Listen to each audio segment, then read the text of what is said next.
अस्सलामुअलैकुम नाज़रीन, मैं इस टाइम मौजूद हूँ ज़िला कोरंगी के इलाके शाह फैसल कॉलोनी नंबर 1 पर। जिस शाहरा पे मैं मौजूद हूँ, यहाँ पिछले दिनों यहाँ पे रोड तामीर किया गया था और रोड तामीर करने के बाद वाटर एंड सीवरेज की लाइन रोड के सेंटर में से जो जा रही थी वो नीचे से डैमेज हो गई, जिसकी वजह से पानी बाहर आया और एक गड्ढा पड़ चुका है। अभी मेरा कैमरामैन आपको दिखा रहा है कि पिछले 15 से 20 दिन पहले ये रोड टूटना शुरू हुआ था, पानी निकलना शुरू हुआ था और इस पे एक मुसलसल यहाँ से गुजरगाहों के लिए एक अजियत बन चुका है। ये एक अहम शाहरा है जो कोरंगी से मल्ली लाडी और जो है गुलिस्तान जौहर, एयरपोर्ट, न्यू कराची, सराबकोट इन इलाकों को जाके मिलती है।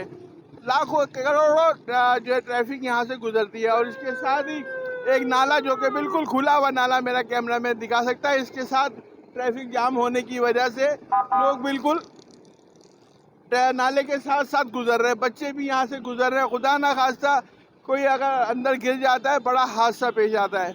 मेरी मुतल्लका हुक्काम से जो इदारे यहाँ पे काम कर रहे हैं, वाटर एंड सीवरेज बोर्ड हो गया, ये KMC, DMC, ये डिस्ट्रिक्ट कमिश्नरी निज़ाम जो भी काम कर रहा है, उनसे ये दरख्वास्त है कि फिलफौर इस पर कार्रवाई करें, ना कि किसी बड़े जानी और नुकसान का।